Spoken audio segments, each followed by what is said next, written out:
notorious signal blind spot, so a phone is dead weight on a run there.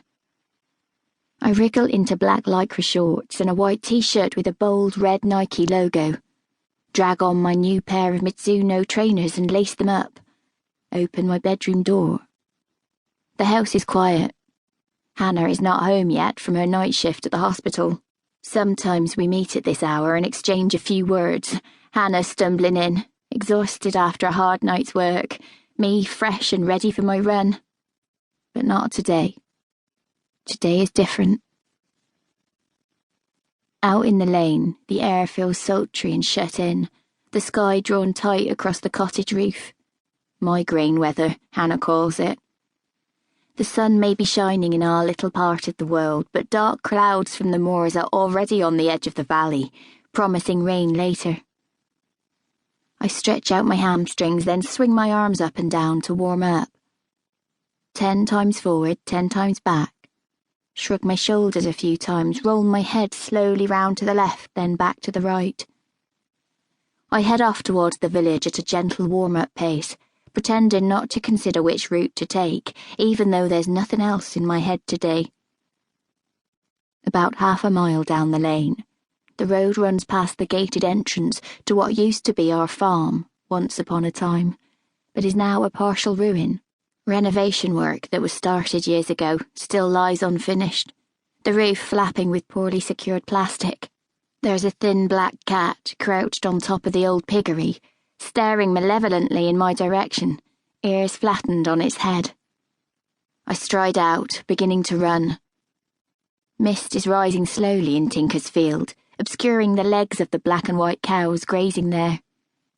Crossing the road that leads up to the village, I pause for a noisy diesel van hurtling down the hill at standard Cornish breakneck speed. Woods Valley Garden Centre is written on the side in large green lettering. The driver's window is open, music blaring out. Dick Laney is at the wheel, owner of the garden centre, bearded, middle-aged and compact. He's wearing work overalls, so I guess he's on a delivery. He raises a hand to me. "Mornin', Eleanor." I nod. "Mornin'." His son, Jago, is in the passenger seat. He was at the local school with me too, though we were never close and have not seen each other for ages. He looks at me without smiling. When the van has passed, I cross into the sunlit meadow and keep running.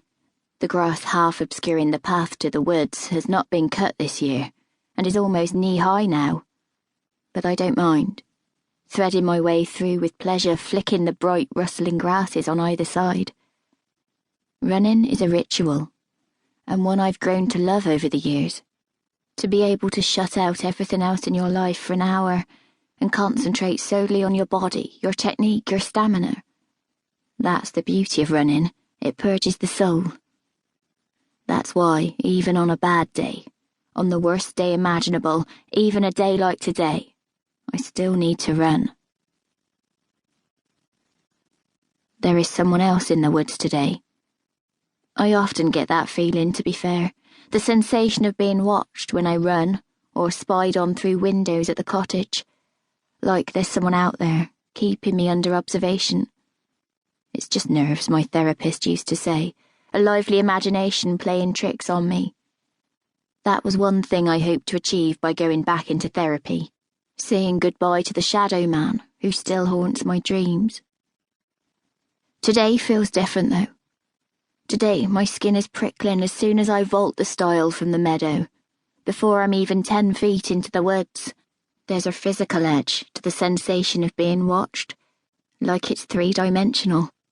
At first, I try to ignore the feeling, pumping air with my arms, checking that I'm striking the ground toe first, not heel first, the way you're supposed to.